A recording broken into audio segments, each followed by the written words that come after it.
Malam itu, suara azan Isya belum lama tenggelam. Ketika tiba-tiba, dari dalam rumah kayu di ujung desa Semberingin, terdengar suara benda jatuh menghantam lantai. Warga yang melintas berhenti. Lampu rumah Ustadz Sarwan berkedip seperti hendak padam, seolah ada sesuatu yang menahan cahaya. Lalu, sunyi. Sunyi yang membuat bulu kuduk berdiri. Hingga dalam gelap, terdengar suara napas tersengal, seperti seseorang mencoba berteriak, tapi suaranya tercekik, tertahan di tenggorokan. Pintu rumah bergetar pelan, dan dari celahnya, tampak bayangan tubuh Ustadz Sarwan, tergeletak kaku, matanya membelalak, bibirnya miring. Tidak ada satupun kata keluar. Hanya tatapan yang meminta tolong atau menyesal yang terlambat datang.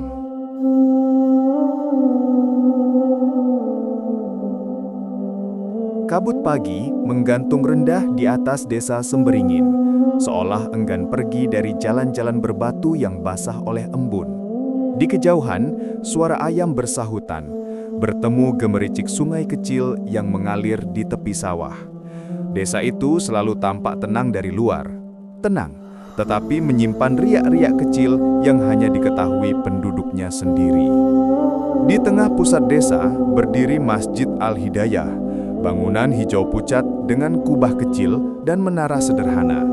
Meski tidak besar, masjid itu menjadi tempat seluruh warga menaruh hormat, terlebih sejak Ustadz Sarwan menjadi tokoh karismatik yang memimpin kegiatan keagamaan selama lebih dari 15 tahun.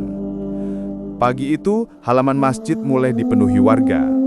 Laki-laki dan perempuan datang bergiliran. Sebagian duduk bersila di bagian teras, sebagian lagi merapat ke dalam. Mereka semua menunggu kedatangan seorang lelaki yang dianggap paling alim di desa itu. Ketika suara sandal menyeret terdengar dari arah pintu samping, beberapa warga spontan merapat, seakan ada hembusan angin wibawa yang lewat.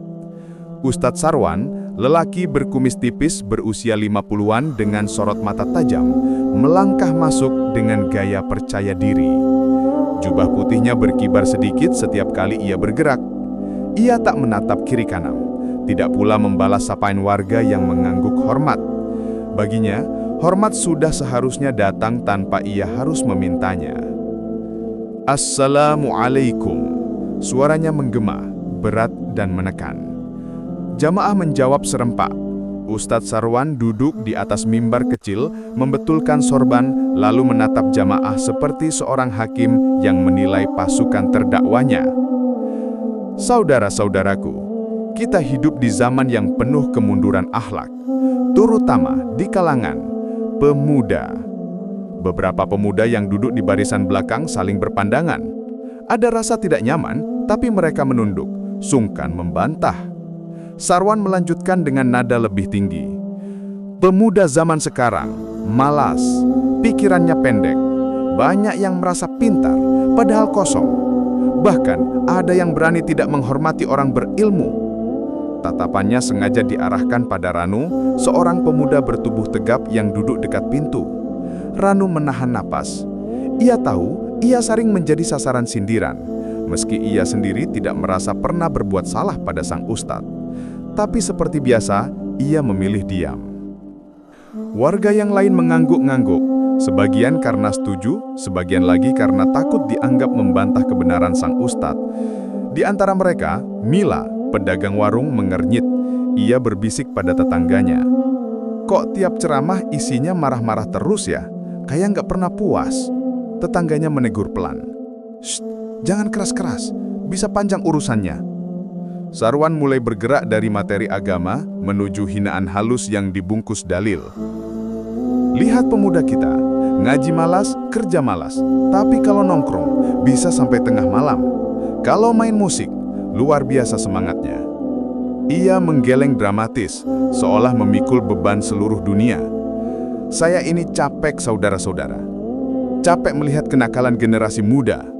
Kadang saya berpikir, lebih baik mereka pulang saja ke rumah, bukan duduk di sini kalau tidak sungguh-sungguh. Beberapa pemuda menelan ludah, Ada yang menunduk hingga nyaris mencium sajadah. Di bagian perempuan, Bu Ningsih, istri Sarwan, menatap suaminya dengan perasaan campur aduk. Ia tahu suaminya pintar bicara, tetapi ia juga tahu suaminya tidak segagah itu di dalam rumah. Ustadz Sarwan adalah sosok yang keras, kadang kasar, dan sangat sulit menerima pendapat orang lain, bahkan dari istri sendiri.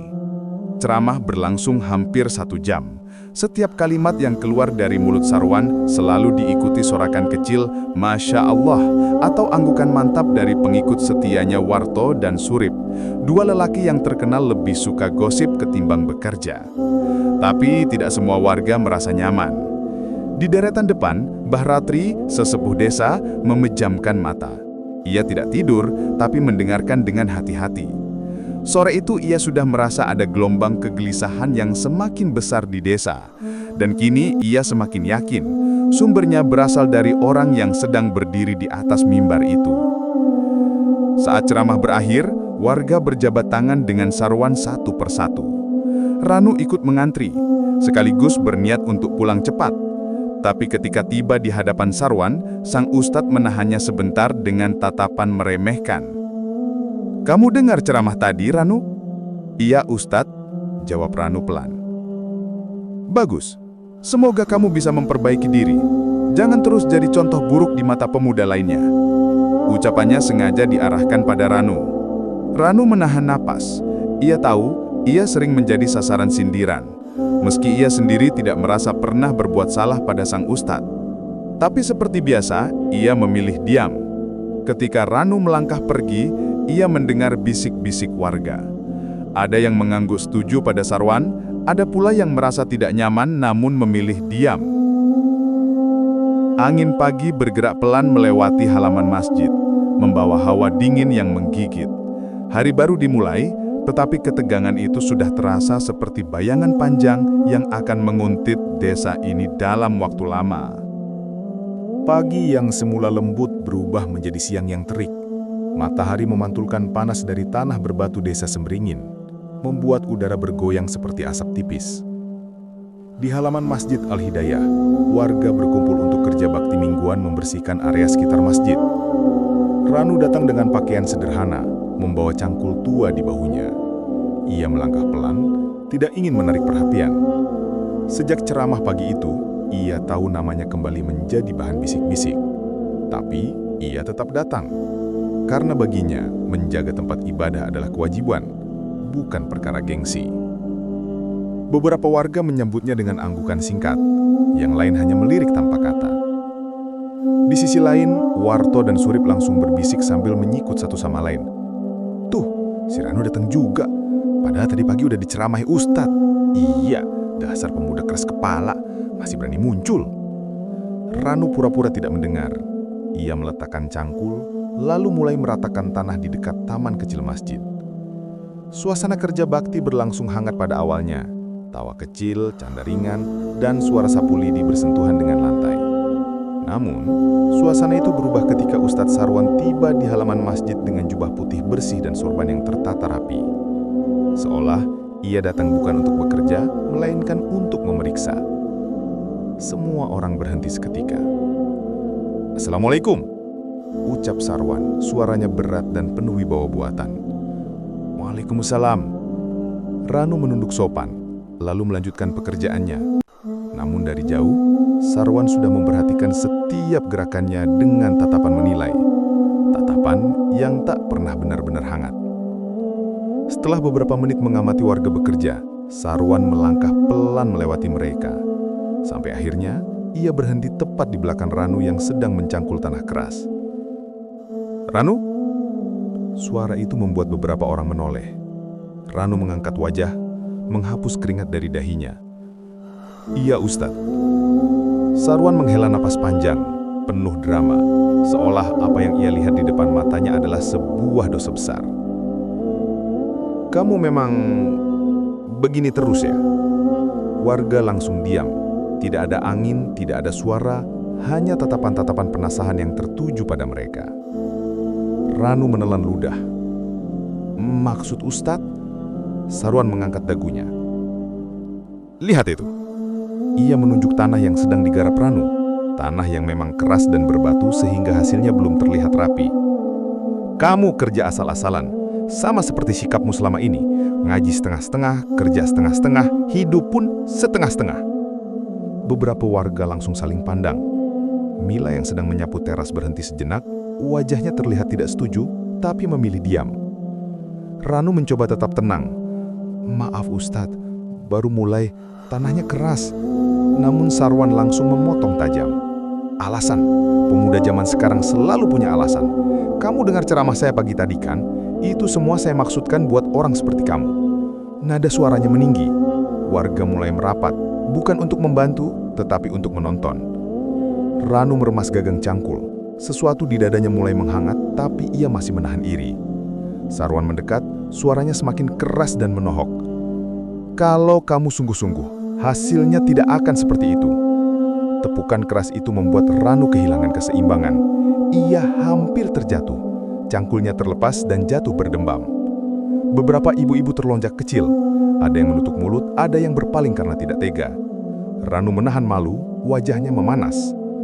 Sarwan berkata lantang, cukup lantang untuk seluruh warga mendengar. Belajarlah menghormati ilmu dan orang alim. Jangan jadi pemuda yang hanya membebani desa. Kata-kata itu menghantam lebih keras daripada tepukan di bahunya. Ranu mengangkat cangkul dengan tangan gemetar, lalu berdiri. Tidak ada yang membantu, tidak ada yang membela, semua hanya menonton. Dengan suara hampir berbisik, ia berkata, "Baik Ustadz, saya mengerti." Sarwan tersenyum tipis. Puas. Bagus, semoga kamu terbuka hatinya. Ranu menunduk dalam, lalu berbalik meninggalkan halaman masjid. Langkahnya berat seolah tanah menahannya untuk tidak pergi.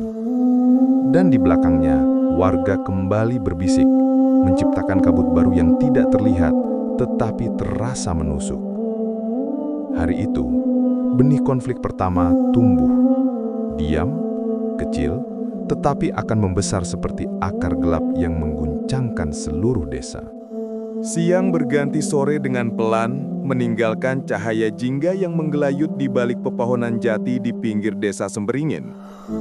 Anak-anak pulang dari sawah, para ibu menjemur pakaian yang belum kering, dan suara burung kembali ke sarang menjadi tanda waktu mengaji hampir tiba. Namun hari itu berbeda. Ada bisik-bisik yang menyebar sejak pagi. Akan ada guru ngaji baru, seseorang yang dikirim oleh Yayasan Pendidikan Kabupaten menggantikan Ustadz Mahfud, Ustadz tua yang selama ini mendampingi Sarwan dalam kegiatan TPA sebelum akhirnya pindah ikut anaknya ke kota. Saat matahari mulai tenggelam, warga mulai berdatangan ke Masjid Al-Hidayah. Anak-anak berbaris di serambi, buku Iqra di tangan mereka. Di tengah keramaian itu, muncullah seorang perempuan muda berkerudung abu-abu. Wajahnya lembut, matanya tenang, langkahnya penuh sopan. Dialah Lestari. Usianya sekitar akhir 20-an. Tidak tampil mewah, namun ada wibawa halus dalam tutur bahasanya. Ia disambut baik oleh beberapa ibu-ibu. "Assalamualaikum Bu Lestari, monggo, dipersilakan." "Waalaikumsalam, terima kasih Bu. Saya masih belajar tentang desa ini, mohon bimbingannya." Ucapan itu membuat beberapa warga tersenyum. Tidak banyak guru muda seperti itu. Merendah, sopan, tapi jelas berilmu. Namun tidak semua orang tersenyum. Dari dalam masjid, Ustadz Sarwan memperhatikan dari kejauhan. Sorot matanya yang biasanya tegas kini tampak mengeras. Bibirnya tertekuk kecil, tidak suka. "Guru ngaji perempuan," gumamnya lirih. Bu Ningsi yang sedang menata Al-Quran di rak mendekatinya. "Yayasan yang mengutus Pak, katanya Bu Lestari ini lulusan pesantren besar." Ustadz Sarwan mengangkat alis. "Pesantren besar? Mana mungkin anak muda begitu bisa menggantikan Ustadz Mahfud?" Nada suaranya jelas mengandung ketidaksukaan. Sementara itu, anak-anak sudah duduk rapi. Lestari duduk di hadapan mereka, membuka buku dan mulai memperkenalkan diri. "Nama saya Lestari. Ibu ingin kita belajar dengan gembira. Mengaji itu bukan hanya membaca huruf, tapi juga memperbaiki hati." Anak-anak mengangguk, beberapa bahkan tampak antusias. Beberapa warga dewasa turut mengintip dari jendela masjid, penasaran. Cara bicara Lestari jelas berbeda dengan Sarwan. Lebih lembut, tidak menggurui, tapi justru lebih mengena. Pelan-pelan suara tawa kecil anak-anak terdengar. Suasana TPA hari itu hangat, sesuatu yang sudah lama tidak terasa sejak Ustadz Mahfud pergi. Namun dari sisi masjid, Sarwan berdiri tegak seperti bayangan gelat yang tidak senang melihat cahaya baru. Ia melangkah menuju serambi, berdiri memandangi kegiatan itu dengan tangan terlipat. Ketika Lestari melihatnya, ia segera berdiri dan menghampiri dengan senyum sopan. "Assalamualaikum Ustaz Sarwan, saya Lestari, guru." Sebelum ia selesai, Sarwan menyaut datar. "Saya tahu, kamu guru ngaji baru yang mereka kirim." Lestari senyum lagi, tetap rendah hati. "Saya berharap bisa bekerja sama dengan Ustadz untuk membimbing anak-anak." Namun Sarwan menatapnya lama, dingin. "Saya punya cara sendiri dalam mendidik. Jangan mengubah apapun sebelum bertanya kepada saya." Kata-kata itu membuat beberapa ibu-ibu yang sedang bersandar di tembok saling pandang. Nada Sarwan terdengar tajam, bahkan untuk ukuran penyambutan pertama. Lestari menunduk sedikit. "Insya Allah Ustadz, saya akan menghormati aturan di sini."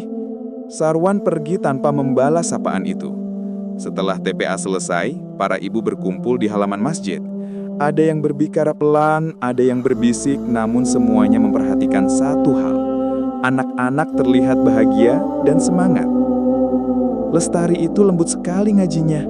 Anak-anak saya sampai bilang belajar jadi lebih enak."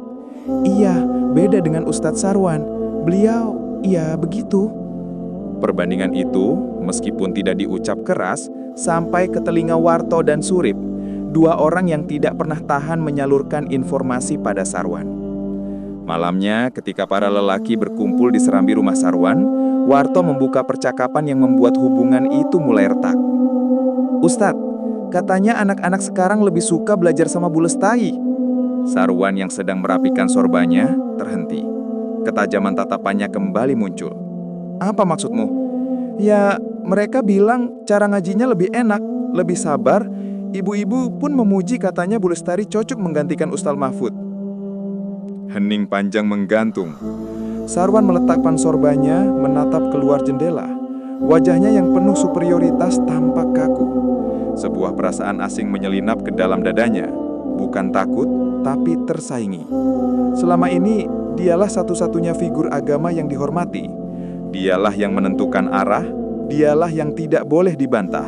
Dan sekarang, seorang guru ngaji muda datang, pelan-pelan membawa angin segar yang tidak ia minta. Dalam remang-remang kamar itu, Sarwan bergumam pelan namun penuh tekanan. "Kita lihat sampai kapan dia bisa bertahan."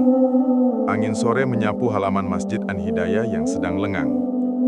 Daun-daun jati berguguran, terbawa hembusan pelan yang membawa aroma tanah basah selepas hujan tipis. Jam dinding tua berdetak pelan, menghitung menit menuju azan maghrib. Di serambi masjid, Ustadz Sarwan duduk bersandar pada pilar kayu. Kedua matanya menyipit menatap ke arah bangunan kecil tempat Bu Lestari mengajar anak-anak mengaji. Suara anak-anak yang mengeja pelan terdengar halus, seperti menampar kesombongan yang selama ini ia rawat dalam diam. Siapa dia sebenarnya? Mengaku-ngaku guru ngaji. Perempuan pula. Gumam Sarwan dalam hati. Urat di pelipisnya menegang. Tak lama kemudian, beberapa bapak-bapak datang untuk menyiapkan masjid. Mereka menghampiri Sarwan dengan sopan seperti biasa, duduk melingkar, menunggu petuah yang seringkali lebih keras dari lembut. Sarwan menunggu momen yang tepat. Sebuah senyuman miring muncul di bibirnya. "Bapak-bapak," ia memulai dengan suara berat. "Saya hanya ingin mengingatkan, ilmu agama itu harus jelas sanadnya, harus jelas siapa gurunya." Para jamaah saling menatap, beberapa mengangguk saja tanpa benar-benar paham arah pembicaraan. Sarwan melanjutkan, nada suaranya dibuat seolah prihatin.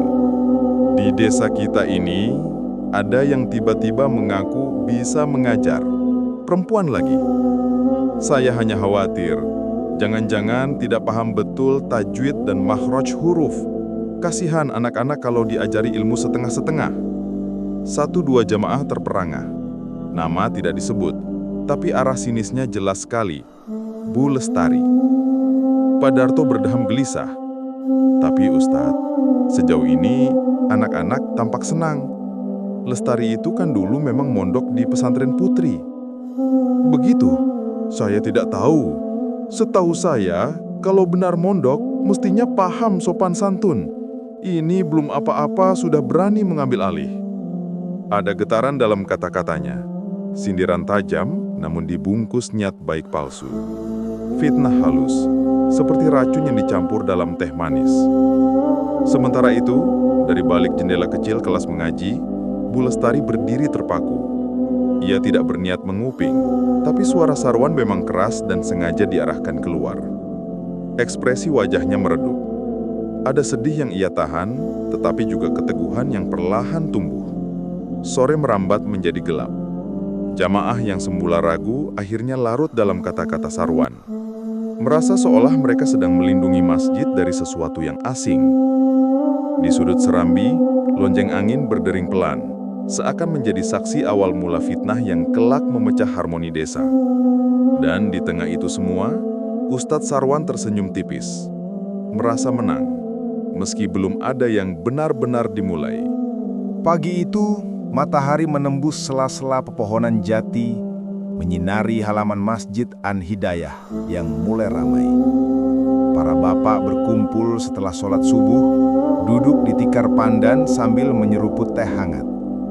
Obrolan mereka pelan, hati-hati, tetapi dipenuhi kegelisahan yang sulit disembunyikan. Pak Darto membuka percakapan dengan suara lirih. Lah, kemarin itu warga sudah donasi lumayan buat perbaikan toa masjid. Tapi sudah sebulan, kok belum ada perkembangan? Kerut di dahinya semakin dalam. Sementara Pak Rudi menunduk, mengaduk teh tanpa minum. Aku juga heran, katanya pelan. Kemarin kutanya ke bendahara lama. Katanya sejak Ustadz Sarwan ambil alih, semua anggaran lewat beliau. Tapi pon-pon pengeluaran kok tidak pernah ditunjukkan. Ada bisik-bisik kecil. Rasa hormat mereka pada Sarwan selama ini membuat mereka takut bertanya terbuka. Tapi keanehan demi keanehan makin sulit diabaikan. Isu itu mengalir pelan di antara warga seperti air rembesan yang makin lama makin deras. Hingga kemudian, dari arah serambi, Ustadz Sarwan melangkah mendekat. Lengan jubahnya berkibar halus. Ekspresinya datar. Namun matanya menangkap hawa curiga yang berputar di udara. Apa yang sedang dibicarakan? Tanyanya. Nada suaranya tenang, tetapi menyimpan ancaman yang halus. Pak Darto menarik nafas panjang. Ini resiko yang harus ia ambil. Maaf Ustadz, warga hanya ingin tahu perkembangan dana toa. Kapan mulai diperbaiki? Beberapa jamaah mengangguk cepat, takut namun penasaran. Detik berikutnya, suasana mendadak berubah. Sarwan menatap mereka satu persatu. Tatapannya tajam, menusuk seperti ujung pisau dingin. Kalian meragukan saya. Suaranya rendah, tapi penuh bara. Bukan begitu Ustadz, sela Pak Rudi cepat. Warga hanya ingin transparansi, biar semua jelas. Suara itu menggema di dinding masjid, membuat beberapa bapak spontan menunduk. Sejak kapan kalian merasa lebih paham urusan masjid dibanding saya? Ini amanah. Kalian pikir saya main-main? Atau kalian termakan fitnah dari orang luar yang tidak tahu tata kelola masjid? Ia menatap ke arah bangunan tempat Bu Lestari biasa mengajar. Tanpa menyebut nama, sindiran itu melayang jelas di udara, membuat warga semakin risih. Pak Darto mencoba menjelaskan, namun Sarwan mengangkat tangan. Cukup, jangan ikut-ikut mencampuri urusan yang bukan kapasitas kalian. Hening merambat, hanya suara burung di pohon jati yang terdengar sayup-sayup. Di balik wajah angkuhnya, Sarwan berusaha menyembunyikan amarah dan panik. Bahwa uang donasi itu memang sudah ia pakai untuk membayar hutang pribadi, sesuatu yang tak pernah ia kira akan dipertanyakan, karena selama ini warga selalu patuh. Namun hari itu, benih kecurigaan telah tumbuh, perlahan namun pasti. Dan kemarahan Sarwan justru menjadi pupuk yang membuatnya semakin subur. Senja baru saja turun ketika Masjid An-Hidayah mulai sepi. Suara anak-anak mengaji sudah hilang, menyisakan gema langkah terakhir di halaman. Di dalam rumah panggung kecil milik Ustadz Sarwan, suasana justru berbeda. Tegang, panas, dan penuh desis amarah. Bu Ningsih, istri Sarwan, sedang melipat mukena yang baru selesai dijemur. Gerakannya pelan, rapi, seperti biasa. Di wajahnya yang lembut, tampak kelelahan setelah seharian membantu warga menyiapkan acara kecil untuk pemuda masjid. Sarwan masuk dengan langkah besar. Pintu kayu menutup keras di belakangnya. Wajahnya masih terbawa kemarahan dari perbincangan subuh tadi soal dana masjid. "Ningsih," serunya lantang, membuat perempuan itu tersentak. "Iya, Pak. Ada apa?" Suara Bu Ningsih lembut, berusaha menjaga nada. Sarwan menghampiri, rautnya gelap. "Kau dengar tadi? Warga mempertanyakan aku, mengangkat suaranya seolah-olah aku ini penipu." Bu Ningsih menunduk. Ia tahu, saat seperti ini yang dibutuhkan suaminya adalah ketenangan, bukan bantahan. "Mungkin mereka hanya ingin jelas, Pak. Namanya juga donasi." "Jelas?" Suara Sarwan membelah ruangan sempit itu. "Mereka berani-beraninya meminta pertanggungjawaban. Dan kau, kenapa kau tidak pernah membelaku? Kau diam saja waktu Pak Darto bicara." Bu Ningsih menatap suaminya dengan mata berkaca-kaca. Aku hanya tidak ingin memperkeruh suasana. Tidak ingin memperkeruh. Justru diam itu membuatku tampak salah." Sarwan berputar, mengacak rambutnya sendiri. "Kau pikir mereka curiga begitu saja? Pasti karena kau tidak menunjukkan dukungan." Perlahan tubuh Bu Ningsih gemetar. Ia tahu, Sarwan memang keras pada siapapun. Namun kata-katanya malam itu menusuk jauh lebih dalam. Selama ini ia selalu berusaha setia, meski sering tidak setuju dengan cara Sarwan memperlakukan warga. Namun ia tak pernah menentangnya di tempat umum. Tidak sekalipun. "Ningsih," Sarwan mendekat lagi, suaranya lebih rendah namun tetap tajam. "Jangan buat aku terlihat lemah di depan orang. Aku ini ustadz, pemimpin spiritual desa. Kau harus ada di sisiku, bukan membuatku tampak sendirian." Tangan Bu Ningsih meremas ujung mukena. Air matanya akhirnya jatuh, diam-diam, tanpa suara, seperti kebiasaan lama yang sudah menyatu dengan hidupnya. "Maaf," tidak keluar dari mulut Sarwan. Ia malah berjalan ke pintu, menghela napas panjang. Pintunya tertutup lagi, meninggalkan Bu Ningsih dalam senyap rumah yang mendadak terasa terlalu luas. Di balik tirainya, dia menangis perlahan. Tidak marah, tidak melawan. Hanya sedih karena cinta yang ia peluk selama ini berubah menjadi batu besar yang makin hari makin berat. Malam pun merayap masuk, dan air mata Bu Ningsih menjadi saksi lain dari sisi gelap seorang ustadz yang tak pernah mau disalahkan. Sore itu, angin membawa aroma tanah basah ke halaman langgar kecil di pinggir desa. Beberapa warga berkumpul, duduk di bangku kayu usang sambil menunggu waktu maghrib. Di tengah obrolan ringan itu, Ustadz Sarwan muncul dengan langkah mantap. Sorbannya sedikit berkibar. Para warga langsung memberi jalan. Sarwan tidak tersenyum. Ada sesuatu di matanya. Ketajaman yang membuat orang memilih menunduk. "Ada yang perlu saya luruskan," ucapnya tiba-tiba, tanpa sapaan. Orang-orang mulai saling pandang. Sarwan menyapu mereka dengan tatapan menghakimi. "Belakangan ini ada isu. Seseorang menyebarkan kabar bahwa saya tidak amanah dalam mengurus dana masjid." Beberapa warga menelan ludah. Tidak ada yang berani menyelah. Sarwan mendengus. "Saya tahu siapa biang keroknya." Ia mengarah pada sebuah rumah kecil di sisi barat. Rumah tempat Ranu tinggal bersama ibunya, Bu Murni, seorang janda sederhana yang selama ini membantu membersihkan masjid. Perempuan itu, Sarwan menekan kata-katanya, sering terlihat bergosip dengan tetangga.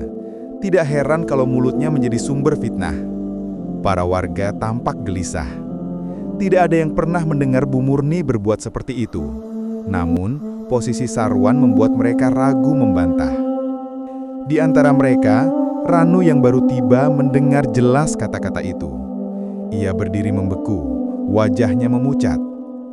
Detik berikutnya, ia melangkah maju, pelan tapi tegas. "Ustadz," ucapnya, suaranya bergetar menahan emosi. "Ibu saya tidak pernah bilang apa-apa tentang Ustadz. Beliau tidak suka membicarakan orang." Sarwan menoleh tajam. "Kau membelanya? Kau kira saya tidak tahu apa yang ibumu lakukan di belakang saya?" Tidak ada bukti, tidak ada alasan. Hanya tuduhan yang lahir dari amarah dan kesombongan. Ranu menegakkan badan. Ia menatap Sarwan dengan hormat, namun matanya tidak gentar. "Saya menghormati Ustadz sebagai guru agama, tapi jangan menuduh tanpa bukti. Ibu saya orang baik. Ia hanya bekerja dan beribadah." Suasana seketika menjadi dingin. Seorang pemuda desa berbisik, "Beraninya Ranu, tapi dia tidak kasar, tetap sopan." Sarwan mengangkat dagunya, wajahnya memerah. "Kau pemuda tidak tahu diri, berani mengajari aku cara menilai orang. Kau pikir siapa dirimu?" Ranu menunduk sedikit, namun tidak mundur. "Saya hanya membela yang benar. Ibu saya tidak layak difitnah.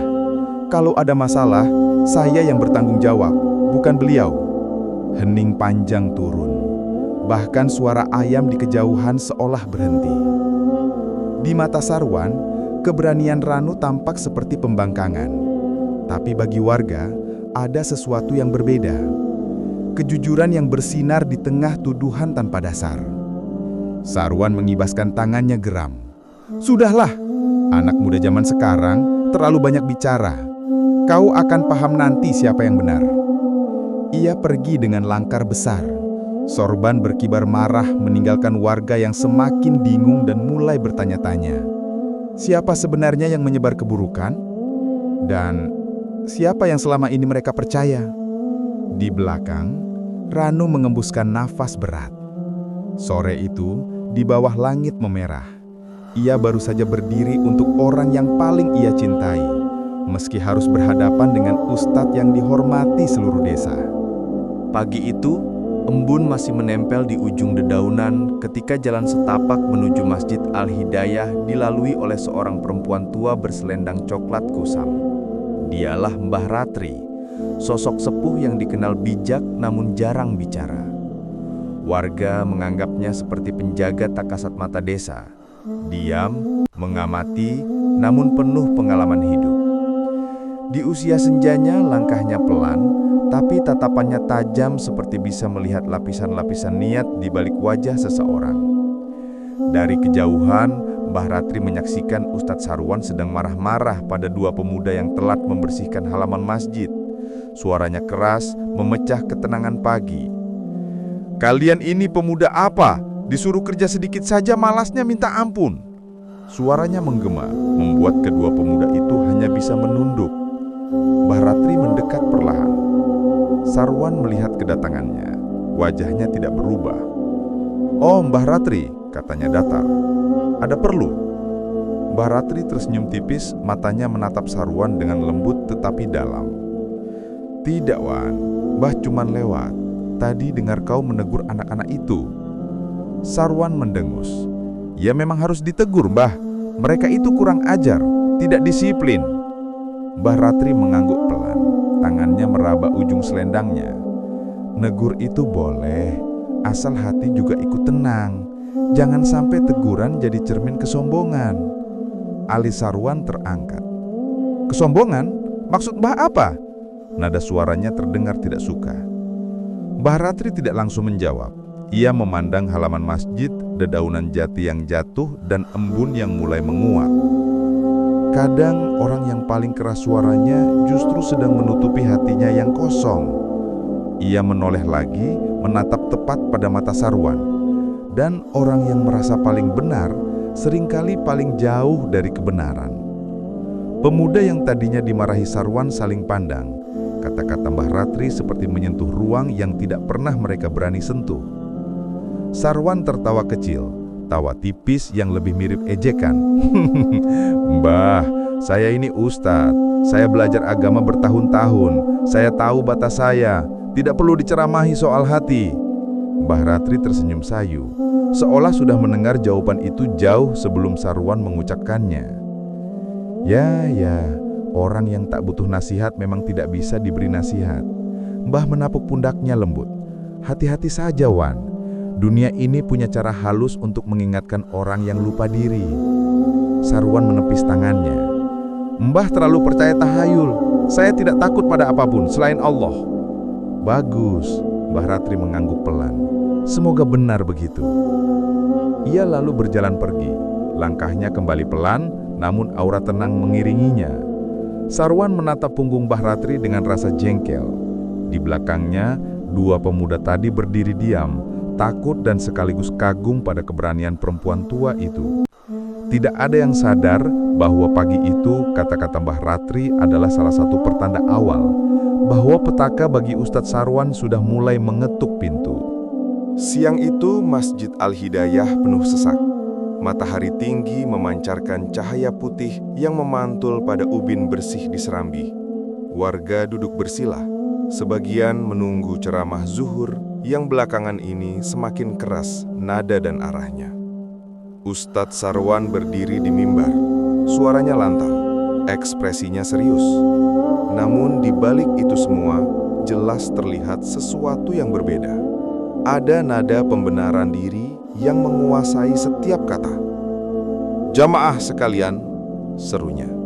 Tidak semua orang pantas menjadi panutan. Banyak yang mengaku punya ilmu, tetapi sebenarnya membawa kesesatan. Tatapannya melintas ke arah Bu Lestari yang duduk bersama ibu-ibu di saf perempuan. Sarwan membuka Al-Quran. Namun ketika membacakan ayat, ia menekankan bagian tertentu secara berlebihan, memelintir penafsiran agar seolah mendukung pendapatnya. Lihat ayat ini, katanya. Allah mengingatkan bahwa orang yang lemah ilmunya tidak boleh mengajarkan pada orang lain. Maka sudah jelas, siapapun yang tidak memiliki otoritas seharusnya tidak mengambil peran guru. Beberapa warga mengangguk meski tampak ragu.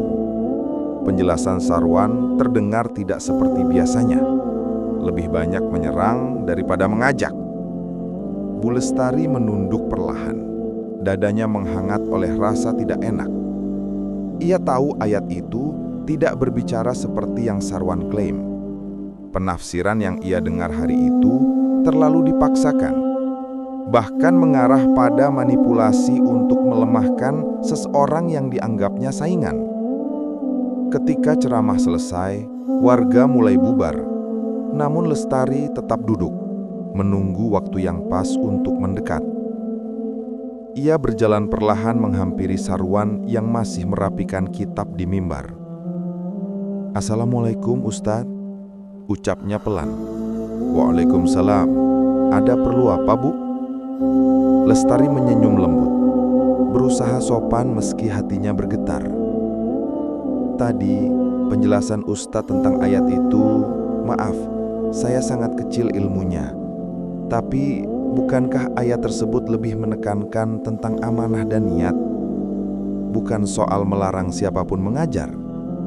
Sarwan diam sejenak, lalu tersenyum tipis. Senyum yang tidak sampai ke mata. Ibu mau mengoreksi ceramah saya? Bukan begitu, Ustadz. Saya hanya khawatir jamaah salah paham. Ayat itu luas maknanya dan... Sarwan memotong. Suaranya meninggi sedikit. Bu Lestari, saya ini Ustadz.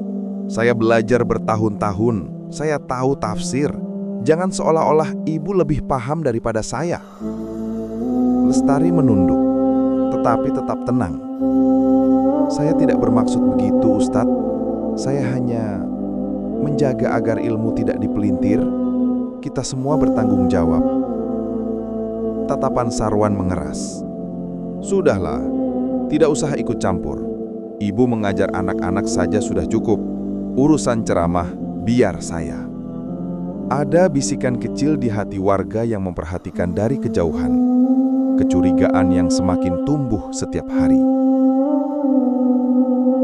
Lestari menarik nafas dalam, menahan getir. "Baik, Ustadz, saya pamit." Saat ia melangkah pergi, Sarwan mendengus pelan. Baginya, teguran itu bukan nasihat, melainkan ancaman pada wibawanya. Namun bagi takdir, itulah salah satu batu kecil yang akan menggulingkan kesombongan yang selama ini ia banggakan. Amarah yang lahir dari hawa nafsu selalu membawa lebih banyak luka daripada kebenaran. Suasana sore itu seharusnya damai. Angin lembut berhembus di halaman musola, suara anak-anak mengaji bergema pelan. Namun ketenangan itu pecah saat Ustadz Sarwan menghentakkan penggaris kayu ke meja. Lestari, yang duduk di barisan tengah, tersentak. "Kamu ini bagaimana, Tari? Ayat sesederhana ini saja masih terbata-bata," bentak Ustadz Sarwan dengan suara lantang. Beberapa anak menunduk, sebagian lagi saling pandang dengan wajah takut. Lestari menggenggam jilbabnya erat-erat, bukan karena takut, tetapi karena malu dan marah. Namun ia tetap diam, karena ia tahu membantah hanya akan memperburuk keadaan. "Sudah, duduk, jangan bikin kuping saya panas." Ustadz Sarwan menepis buku Iqra dari tangan Lestari hingga jatuh ke lantai. Kelas sunyi, hanya terdengar napas Lestari yang tercekat. Dalam hati, ia berjanji, suatu hari semua orang akan melihat siapa yang sebenarnya salah. Kadang balasan datang bukan dari tangan manusia, tetapi dari waktu yang memilih sendiri. Hari itu kelas ngaji baru saja dimulai. Lestari duduk paling belakang, masih menyimpan sisa luka dari kemarin. Ia menunduk, berharap hari ini berlalu tanpa keributan. Ustadz Sarwan melangkah masuk dengan wajah masam seperti biasa. Suaranya menggema keras saat ia menutup pintu musala. "Cepat buka jus yang saya sebutkan kemarin. Jangan lambat," serunya sambil memukul telapak tangannya dengan penggaris kayu. Anak-anak menghela napas pelan. Lestari tetap diam. Namun sebelum sempat memulai pelajaran, Ustadz Sarwan tiba-tiba berhenti berbicara. Tangannya yang memegang penggaris bergetar. "Ustadz?" tanya salah satu santri pelan. Sarwan memijat pelipisnya. Wajahnya berubah pucat. Kepala saya pening sekali," gumamnya tergagap. Beberapa detik berselang, tubuhnya limbung. Bibirnya seperti tertarik ke satu sisi. Kaku, mencong perlahan. Napasnya memburu. "Ustadz Sarwan!" teriak para santri panik. Ustadz Sarwan mencoba memegang meja, tetapi tangannya tak berfungsi. Lalu, bruk! Ia jatuh tersungkur ke lantai. Tubuhnya kaku dan tak mampu digerakkan. Lestari menutup mulut, terkejut. Semua anak menangis ketakutan. Kejadian itu berlangsung cepat, namun terasa seperti waktu berhenti. Sore itu, musola yang biasanya penuh gema ayat suci berubah menjadi ruang panik. Dan bagi Lestari, hari itu adalah hari yang tak akan pernah ia lupakan. Hari ketika seseorang yang selama ini menekan dan merendahkannya runtuh oleh kelemahannya sendiri. Bukan karena doa buruk, bukan karena dendam, tapi karena takdir memiliki caranya sendiri. Suara yang dulu menggema paling keras kini hilang begitu saja. Kabar jatuhnya Ustadz Sarwan menyebar cepat ke seluruh desa. Dalam hitungan menit, halaman musola dipenuhi warga yang berlari sambil bertanya-tanya. Di dalam ruang pengobatan sederhana, Sarwan terbaring dengan tubuh miring. Separuh wajahnya tak bisa digerakkan. Matanya berkedip cepat, panik, bingung, dan marah pada sesuatu yang tak bisa ia lawan. Buning suih sesenggukan di sudut ruangan. Ranu berdiri kaku di sampingnya, tak tahu harus merasa apa, takut, kasihan, atau kosong. Pak Sidik, dukun kampung sekaligus perawat darurat desa, mengelus janggutnya sambil gelisah. Ini bukan masuk angin biasa. Setengah badan beliau nggak bisa digerakkan. Bibirnya miring, susah ngomong. Ia menghela napas panjang. Ini sentruk berat. Harus dibawa ke kota secepatnya. Warga semakin geger. Ustadz, kenapa? Siapa yang bikin begini? Ini pasti karena banyak pikiran. Ustadz Sarwan mencoba berbicara, membantah, memarahi, atau menjelaskan. Tak ada yang tahu. Yang keluar hanya suara serak, patah, tidak jelas.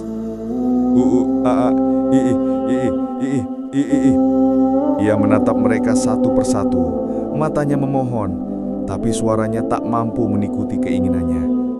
Lelaki yang dulu menguasai panggung ceramah, yang paling nyaring menegur, kini bahkan tak mampu menyebut satu kata. Hening menyelimuti ruangan. Hening yang membuat bulu kuduk berdiri. Bu Lestari yang datang terlambat setelah mendengar kabar, hanya bisa menunduk. Bukan senang, bukan pula dendam terbayar. Yang ia rasakan hanyalah getir. Tak ada yang tahu bahwa mulai hari itu, semua yang tersembunyi perlahan akan muncul ke permukaan. Dan sang ustadz yang tak bisa bicara lagi, tak lagi bisa menutupi apapun. Ketika suara hilang, dosa-dosa terdengar paling keras. Sejak pagi, hujan tipis turun membasahi halaman musola. Di dalam rumah kecil Ustadz Sarwan, suasana terasa lebih sunyi daripada biasanya. Sunyi yang bukan sekedar hening, tapi seperti menyimpan sesuatu yang menekan dari segala arah. Ustadz Sarwan berbaring di tikar, mata terbuka penuh, menatap langit-langit bambu yang dulu jarang ia perhatikan. Sekarang, itu satu-satunya yang bisa ia tatap selama berjam-jam. Tubuhnya kaku, lidahnya seperti terikat, dan suaranya hilang, seperti ditelan bumi. Namun dalam dadanya, pikiran berputar kencang. Panik, marah, frustrasi, dan sedikit takut. Dari sudut ruangan, Bu Ningsih menatapnya dengan mata sembab. Ia ingin bicara banyak, mengeluh, bertanya, atau sekedar menumpahkan luka hatinya. Tapi ia hanya menarik selimut suaminya, memastikan Sarwan tetap hangat. Sarwan melihat itu. Ia ingin berkata maaf, atau jangan pergi, atau bahkan aku masih bisa mengurus masjid. Tapi tubuhnya hanya memberi jawaban yang menyakitkan.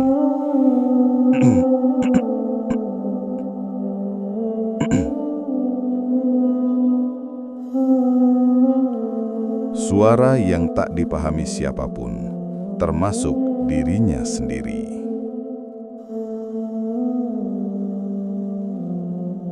Dalam diam itu, pikirannya berteriak.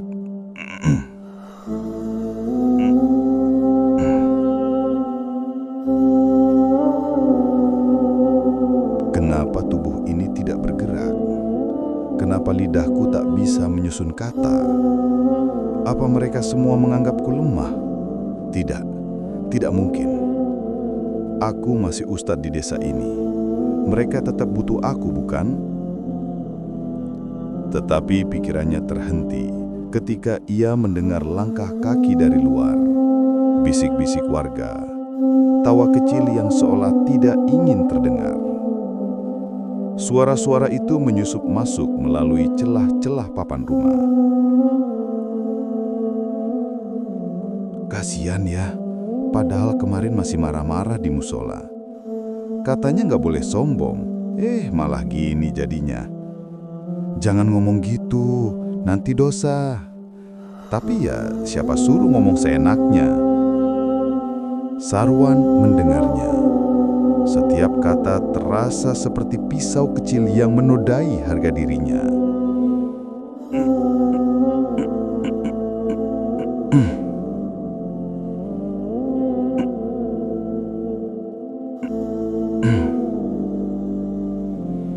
Dalam hatinya ia teriak, "Diam! Kalian tidak tahu apa-apa. Aku ustadz di sini.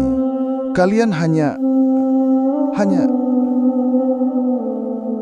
Kata terakhir itu terputus oleh kenyataan pahit. Ia tak bisa bicara, tak bisa bergerak, tak bisa menjelaskan. Yang bisa ia lakukan hanya menelan egonya sendiri. Untuk pertama kalinya dalam hidup,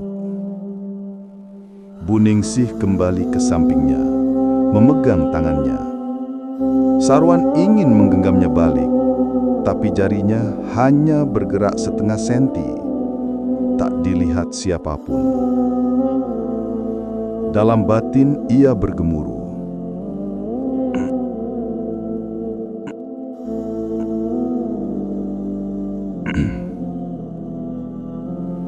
Aku tidak pernah berniat jahat. Aku hanya ingin dihormati. Apa itu salah? Apa ini balasan? Hari itu diamnya Ustadz Sarwan lebih lantang daripada semua ceramah yang pernah ia sampaikan. Saat sang ustadz tak bisa bicara, kebenaran justru berbicara paling keras. Sejak Ustadz Sarwan jatuh sakit, Masjid Al-Hidayah menjadi lebih ramai daripada biasanya. Bukan karena pengajian, melainkan bisik-bisik warga yang semakin tak bisa dibendung. Sore itu, Bu Lestari datang ke musola untuk mempersiapkan kelas mengaji anak-anak. Ketika membuka laci meja administrasi yang selama ini dijaga ketat oleh Sarwan, ia menemukan sesuatu yang membuat jantungnya berdegup kencang. Map coklat lusuh, terselip di antara buku kas lama. Ia mengambilnya dengan hati-hati. Di dalamnya, beberapa lembar kertas kusut, catatan kasar, dan buku kas duplikat. Halaman demi halaman menunjukkan angka-angka yang tidak sinkron. Uang keluar tanpa tanda tangan saksi. Donasi besar yang tidak pernah diumumkan. Pembelian perlengkapan masjid yang jumlahnya dilebih-lebihkan berkali-kali. Lestari menahan nafas. Ini bukti yang selama ini dicurigai warga. Ranu, yang kebetulan lewat untuk mengambil sandal adiknya, memperhatikan wajah Bu Lestari yang mendadak pucat. "Ada apa, Bu?" Lestari ragu, tetapi akhirnya menyerahkan selembar kertas. Ranu membaca cepat, alisnya terangkat, rahangnya mengeras. Ia ingat saat ibunya dimarahi tanpa alasan. Ingat bagaimana Ustadz Sarwan merendahkannya di depan warga. Dan kini, angka-angka itu seperti membuka jawaban semua yang tak pernah bisa ia buktikan. "Bu, boleh saya panggil Pak RT?"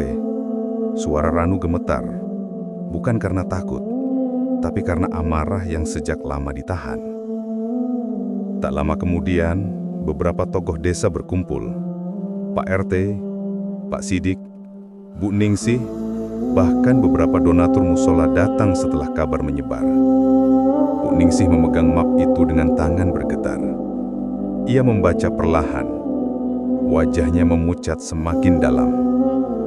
"Selama ini uang ini, Sarwan yang pegang sendiri," bisiknya lirih. Air matanya jatuh tanpa bisa ia cegah. Bukan karena malu, melainkan karena terluka oleh orang yang paling ia percaya. Warga bermumur, gelisah. Ada yang marah, ada yang kecewa. Ada juga yang tak percaya, berusaha menyangkal fakta yang tertulis jelas di hadapan mereka. Pak RT akhirnya berkata, suaranya berat, "Kalau ini benar, kita harus membentuk pemeriksaan resmi. Tidak ada yang boleh ditutup-tutupi." Semua mengangguk pelan. Sementara itu, di rumah kecilnya, Ustadz Sarwan berbaring sendirian. Setengah sadar, setengah terbenam dalam penyesalan. Ia tidak tahu bahwa hari itu, nama dan reputasinya mulai retak. Ia tidak tahu bahwa kebenaran yang ia tutupi dengan ceramah-ceramah keras kini membuka diri satu persatu tanpa bisa ia hentikan. Dan bahkan jika ia ingin membela diri, ia tidak lagi punya suara untuk melakukannya. Ketika kebenaran muncul, bukan semua orang siap menerimanya. Kabar temuan buku kas musola menyebar seperti angin panas ke seluruh desa Semberingin. Pagi itu, halaman musola dipenuhi warga, bukan untuk mengaji, tetapi untuk berdebat. Wajah-wajah tegang, suara-suara meninggi, dan gestur tak percaya saling bersahutan. Di satu sisi, berdiri kelompok yang yakin Ustadz Sarwan bersalah. Pak RT, Bu Lestari, dan beberapa tokoh yang sering melihat kejanggalan selama ini. Di sisi lain, berdiri mereka yang masih menghormati Sarwan sebagai ustadz kampung. Para bapak tua yang pernah dibantunya mengurus jenazah, ibu-ibu pengajian yang terlanjur memujanya, juga beberapa pemuda yang merasa Sarwan hanya khilaf manusiawi. Suasana mendidih. "Ini pasti salah paham," seru Bu Sumini sambil menunjuk buku kas. "Ustadz Sarwan orang baik, masa iya uang masjid mau dibawa sendirian?" Pak RT menghela nafas berat. "Ada catatan pengeluaran tidak wajar, nominalnya besar. Kita tidak bisa tutup mata." Pak Gino, lelaki berperawakan tinggi dengan sorot mata tajam yang jarang bicara, akhirnya maju ke depan. Selama ini, ia bukan bagian yang vokal, tetapi ia dihormati karena ketegasannya. "Warga Semberingin," katanya pelan namun tegas, "kita bukan sedang menjatuhkan orang yang sakit. Kita sedang mencari kebenaran untuk menjaga marwah masjid." Beberapa warga yang pro Sarwan mulai gelisah. "Saya tahu Ustadz Sarwan banyak jasanya. Saya pun pernah belajar ngaji dari beliau. Tapi masalah uang jamaah itu urusan amanah. Kalau salah, kita luruskan. Kalau benar, kita bela." Kata-kata itu menggantung di udara, keras, logis, dan tak bisa dibantah. Ranu berdiri agak belakang, mengepalkan tangan.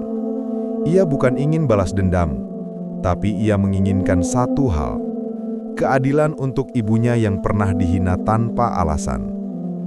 Sementara itu, para ibu yang membela Sarwan mulai menangis kecil, bukan karena bukti, tapi karena rasa tak siap menerima bahwa ustadz yang selama ini mereka jadikan panutan bisa melakukan kesalahan sebesar itu. Pak Gino menatap semua sisi. "Sebelum semua makin panas, saya usul ini. Kita bentuk tim pemeriksa, transparan, netral, tidak ada yang disembunyikan." Beberapa orang langsung setuju, sebagian masih ragu, sebagian lagi diam, takut jika kebenaran benar-benar membuktikan hal terburuk.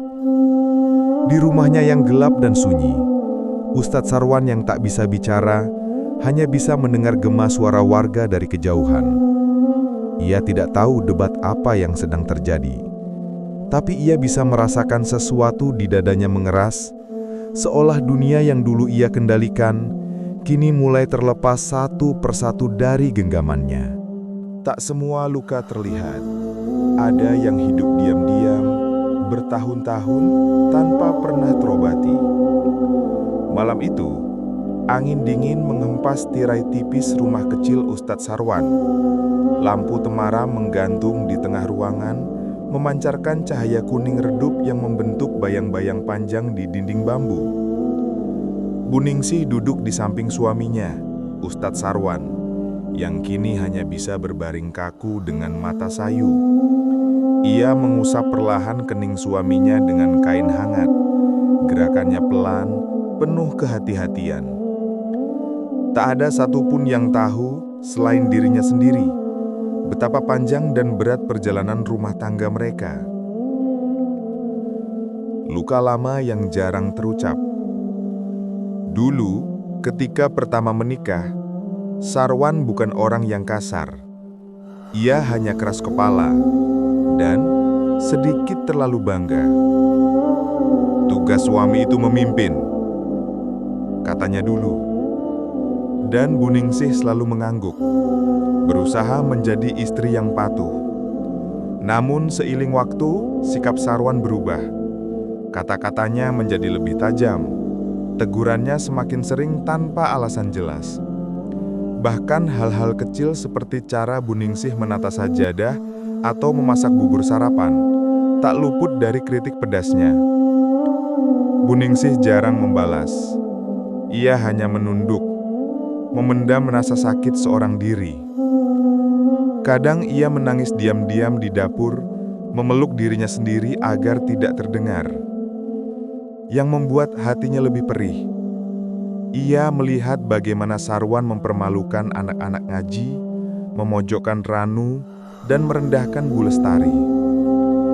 Semua itu mengingatkannya pada dirinya sendiri, korban bentakan yang tak pernah bisa membantah. Kini, suaminya tak bisa berbicara. Ironisnya, di saat Sarwan tak lagi mampu berkata-kata, justru Bu Ningsih yang paling setia menjaga. Ia menusuk jarum kecil pada ujung kelambu, memperbaiki sobekannya. Ia menyuapi Sarwan perlahan, memastikan makanan tidak tersedak. Ia membasuh tangan dan wajahnya setiap pagi, menjaga agar suaminya tetap bersih dan terawat.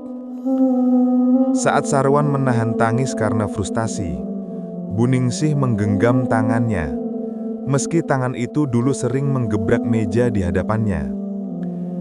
Dalam diamnya, Sarwan menatap istrinya. Ada sesuatu di sana, rasa bersalah mungkin, ketakutan, atau kesadaran bahwa perempuan yang paling ia sakiti adalah satu-satunya yang tidak meninggalkannya. Bu Ningsih menatap Sarwan balik, suaranya bergetar kala berbisik. "Pak, kalau saja dulu jenengan lebih lembut, hidup kita mungkin gak sepi seperti ini." Sarwan menutup mata pelan, air mata mengalir di sudutnya. Seketika itu, Bu Ningsih juga terenyuh, karena ia tahu bahwa tangisan itu bukan hanya sakit fisik, tapi luka jiwa yang selama ini tertunda. Meskipun hatinya penuh luka, ia tetap merawatnya, bukan karena dendam telah hilang, bukan pula karena cinta yang penuh, tapi karena ia percaya kesabaran adalah ibadah, dan luka hanya bisa sembuh jika tidak lagi disuburkan oleh kebencian. Malam itu, Bu Ningsih membenarkan selimut Sarwan. Ia duduk di sampingnya tanpa bergerak, sementara suara jangkrik dari luar bersautan. Dalam sepi, dua jiwa itu terhubung oleh hal yang sama, yaitu penyesalan dan kesabaran yang terlambat bertemu. Ketika lidah tak lagi mampu bicara, air mata menjadi satu-satunya bahasa. Siang itu, halaman rumah Ustadz Sarwan dipenuhi beberapa warga. Bukan kerumunan besar, hanya beberapa orang yang sejak awal ikut memeriksa kejanggalan dana masjid. Pak RT, Bu Lestari, Pak Gino, dan juga Ranu yang berdiri agak belakang. Bu Ningsih, yang masih tampak letih, mempersilahkan mereka masuk. Ia tidak meminta pembelaan apapun. Ia hanya berkata pelan, "Ustadz Sarwan pengen ketemu jenengan semua, meski beliau nggak bisa ngomong." Ruangan kecil itu terasa lebih sesak daripada biasanya. Lampu siang menembus celah dinding bambu, menyorot Ustadz Sarwan yang terbaring di atas tikar tipis. Saat melihat para warga masuk, mata Sarwan membesar, seolah ia memahami apa yang sedang terjadi, bahwa kebenaran yang ia tutupi kini telah sampai kepada mereka yang berhak mengetahuinya. Pak RT berdiri paling depan. Wajahnya tidak marah, namun jelas kecewa. "Kami datang bukan untuk menghakimi Ustadz," katanya perlahan. "Tapi warga butuh kejelasan. Catatan dana masjid banyak yang tidak sesuai." Sarwan mencoba menggerakkan bibir, namun tak ada suara keluar selain desahan kecil yang tak terbentuk menjadi kata. Ia mencoba lagi, dan lagi. Tenggorokannya bergetar, wajahnya memerah karena frustasi. Bu Ningsih menahan tangis melihat suaminya kesulitan. Sarwan menatap warga satu persatu. Tatapan yang dulu penuh otoritas, kini rapuh dan dipenuhi ketakutan. Lalu, sesuatu terjadi. Air mata jatuh. 1 tetes, 2 tetes, lalu mengalir tanpa henti. Tangis yang tersendat bukan karena sakit fisik, tetapi karena hati yang akhirnya tersadar bahwa selama ini ia terlalu tinggi berdiri, hingga lupa memijak bumi. Bu Lestari menunduk, hatinya ikut tergetar. Ranu menggenggam tangan, tak menyangka bahwa seseorang yang pernah begitu keras, kini menyesali semuanya tanpa satu kata pun. Sarwan mengangkat tangan yang gemetar. Perlahan, susah payah. Ia menunjuk dadanya sendiri, lalu menundukkan kepala dalam gerakan kecil, seperti orang meminta maaf. Isyarat itu sederhana, namun cukup membuat ruangan itu hening. Pak Gino yang selama ini paling tegas, akhirnya berkata dengan suara berat, "Kalau itu permintaan maaf, Ustadz, kami dengar." Sarwan terisak. Mata yang sebertahun-tahun digunakan untuk menghakimi orang lain, kini menjadi mata yang memohon pengampunan. Ia ingin bicara, ingin mengakui kesalahannya satu persatu, ingin mengatakan sesuatu untuk istrinya, untuk warga, untuk murid-muridnya. Namun, lidahnya tetap kaku. Hanya air mata yang mengalir sebagai satu-satunya bentuk pengakuan yang tersisa. Warga yang tadinya keras hati mulai luluh. Bukan karena masalah dana terlupakan, tetapi mereka melihat sesuatu yang tak bisa dibantah. Kesombongan yang runtuh adalah pemandangan paling jujur dari seorang manusia. Saat warga keluar dari rumah itu, suasana hati mereka berubah. Mereka tidak lagi datang sebagai penuduh, tapi sebagai saksi bahwa kadang kejatuhan paling dalam justru membawa seseorang pada titik penyesalan yang paling tulus. Dan di ranjang itu, Sarwan menatap pintu yang perlahan tertutup. Dalam sunyi, ia berdoa tanpa suara, tanpa ayat panjang, hanya dengan hati. Semoga ini tidak terlambat. Hari itu, rumah Bu Ningsi dipenuhi aroma minyak kayu putih dan doa-doa lirih. Ustadz Sarwan terbaring lemah di dipan kayu. Napasnya tersengal seperti mesin tua yang mulai kehabisan tenaga. Tidak ada perubahan sifat yang tiba-tiba. Ia tetap Sarwan yang keras, pendiam, sering merasa benar, tetapi kini tubuhnya tak lagi mematuhi perintahnya. Wajahnya tirus, matanya sayu. Namun di balik tatapan kosong itu, ada sesuatu yang belum pernah terlihat sebelumnya. Rasa menyesal yang datang terlambat. Bu Ningsi duduk di sisi ranjang, menggenggam tangannya pelan. Sulit baginya membedakan mana air mata dan mana keringat di wajah suaminya. Sarwan berusaha menggerakkan bibirnya, tapi suara yang keluar hanya gumaman tak jelas. Bukan permintaan maaf yang utuh, bukan pengakuan. Hanya lirih ketakutan seorang manusia yang sadar bahwa waktunya sudah hampir habis. Jari-jarinya menggenggam tangan istrinya kuat sekali, seolah itu satu-satunya pegangan yang tersisa. Suara azan dari Masjid Al-Hidayah terdengar sayup. Masjid yang dulu ia banggakan, dan juga masjid yang membuat begitu banyak masalah ketika kebenaran terbongkar. Bu Ningsi membelai dahinya. "Sudah, tenang saja, Wan. Aku di sini," ucapnya pelan.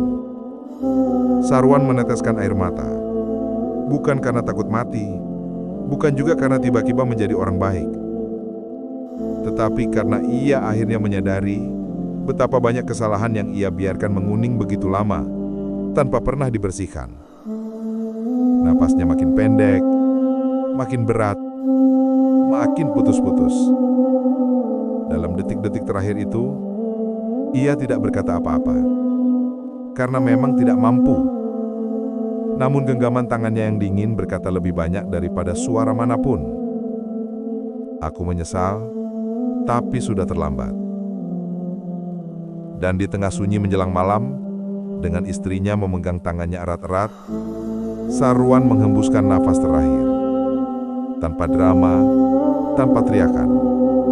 Hanya keheningan dan penyesalan yang tidak sempat terucap. Pemakaman Ustadz Sarwan berlangsung tanpa hiruk-pikuk. Tidak ada seruan keras, tidak ada tangis dramatis. Yang ada hanya kesunyian yang menekan dada. Langit mendung seolah ikut berkabung. Awan yang tebal menggantung rendah di atas pelataran Masjid Al-Hidayah. Angin berhembus pelan, membawa aroma tanah basah yang baru digali. Warga berdiri melingkar, namun jaraknya terasa jauh. Bukan karena fisik mereka mundur, tapi hati mereka ragu untuk mendekat. Rasa bersalah, marah dan iba bercampur menjadi satu. Buningsih berdiri paling depan, wajahnya pucat namun tegar. Ia memegang ujung kain kafan suaminya dengan tangan gemetar. Bukan karena lemah, tetapi karena ingatan tentang luka lama, tentang penyesalan yang terlambat datang, dan tentang cinta yang dulu pernah begitu besar. Pak Jino menunduk dalam-dalam. Meski ia paling vokal menuntut keadilan, hari ini ia diam. Kematian telah mengambil kesempatan Sarwan untuk benar-benar berkata maaf. Seorang ustadz menggantikan posisinya sebagai imam pemakaman. Suaranya serak ketika memulai doa, seolah ia sendiri tak yakin bagaimana harus bersikap terhadap orang yang hidupnya penuh kontroversi, namun wafat dalam keadaan tak berdaya. Saat jenazah diturunkan ke liang lahat, suasana semakin hening. Hanya terdengar suara tanah yang jatuh, satu sekop demi satu sekop, seperti detik-detik penutup sebuah kisah panjang yang penuh luka. Tidak ada yang berbicara, tidak ada yang berani menilai. Di tengah kesunyian itu, warga menyadari sesuatu, bahwa manusia bisa saja berubah terlambat, dan penyesalan selalu punya harga.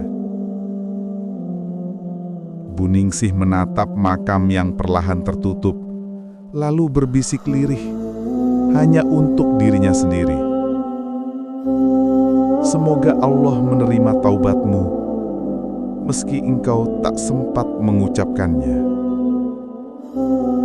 Dan ketika semua selesai, warga pulang satu persatu, meninggalkan makam yang sunyi, namun penuh pelajaran. Sepekan setelah pemakaman Ustadz Sarwan, suasana desa Semberingin perlahan kembali tenang. Tidak sepenuhnya pulih, karena setiap sudut desa masih menyimpan cerita, bisikan, dan kenangan tentang seorang ustadz yang pernah dieluk-elukan, lalu jatuh karena kesombongannya sendiri. Namun, perubahan sudah mulai tampak. Lestari kini menjadi guru maji utama Masjid Al-Hidayah. Ia mengajar dengan sabar, tidak pernah meninggikan suara, dan selalu menjelaskan ayat dengan konteks yang menenangkan hati. Warga, termasuk mereka yang dulu meremehkannya, pelan-pelan mulai menghormatinya. Ranu pun mulai dihargai. Pemuda yang dulu sering direndahkan dan dipermalukan, kini membantu mengelola kegiatan masjid dengan penuh tanggung jawab. Warga melihat sendiri bahwa yang membuat Ranu besar bukan keturunan, bukan kedudukan, melainkan akhlak yang tetap teguh meski sering disakiti. Buningsih juga mulai tersenyum sedikit lebih tulus. Ia menjalani hari-harinya tanpa beban tersembunyi, meski kesedihan masih menyelinap. Ia tahu suaminya bukan orang jahat sepenuhnya. hanya manusia yang tersesat oleh rasa paling berbahaya, merasa dirinya paling benar. Dan di pusat perubahan itu, berdirilah Mbah Ratri. Perempuan tua itu kini sering duduk di bawah pohon beringin dekat masjid, menganyam tikar sambil memberikan nasihat kepada warga yang lewat. Kesombongan itu seperti asap, kata Mbah Ratri suatu sore saat banyak orang berkumpul di serambi masjid. Tidak terlihat tapi bisa mencekik pelan-pelan.